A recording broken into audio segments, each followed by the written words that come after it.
parle. Chaque jour, Charles et Carole vous présentent la leçon de l'école du sabbat.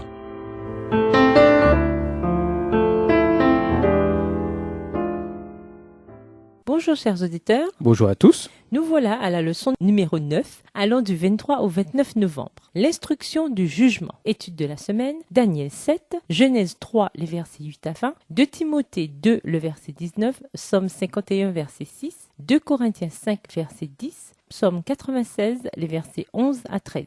Verset à mémoriser. La royauté, la domination et la grandeur de tous les royaumes qui sont sous le ciel seront donnés au peuple des saints du Très-Haut. Son règne durera toujours et tous les dominateurs le serviront et l'écouteront. Daniel 7, verset 27. Comme le démontre précisément l'Épître aux Hébreux, après sa mort et sa résurrection, Jésus est passé à une autre étape de son œuvre en notre faveur. Il est devenu notre grand prêtre dans le sanctuaire céleste. Les visions de Daniel 7 et 8 révèlent qu'à une certaine période de l'histoire, l'œuvre céleste du Christ pour nous a connu une seconde phase, le jugement. Cette période est parfois désignée sous le terme de jour eschatologique des expiations. Eschatologique parce qu'elle est liée à la fin des temps. Jour des expiations parce qu'elle a été préfigurée par le rituel du jour des expiations dans le sanctuaire terrestre. Daniel 7, le sujet de notre étude de cette semaine, nomme des royaumes symbolisés par 4 animaux à mettre en parallèle avec Daniel 2, Babylone, la Médie et la Perse, la Grèce et Rome. Notre étude révélera que le jugement est une bonne nouvelle parce que Dieu, notre Seigneur, œuvre pour son peuple. Il porte sur lui un jugement favorable devant l'univers qui observe et il lui accordera d'entrer dans le royaume éternel du Christ, apogée de toutes les espérances des fidèles. Bien que le jour du jugement soit à la porte, il nous reste encore du temps pour prêcher l'évangile au monde entier, pour faire l'expérience d'un réveil au sein de l'Église, pour nous assurer que notre cœur est en règle avec Dieu. Le Seigneur, qui a permis à Jésus de prendre notre place, désire qu'aucun de nous ne se perde. Je vous invite à profiter de ce temps pour renouveler votre communion avec Dieu et pour confesser tout péché auquel vous vous cramponnez encore. Préparons-nous pour qu'au retour de Jésus, nous puissions nous tenir avec une joie ineffable devant notre Sauveur. Au revoir, chers auditeurs, et à demain si Dieu veut. Au revoir.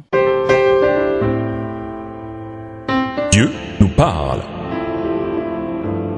C'était Dieu nous parle, présenté par Charles et Carole.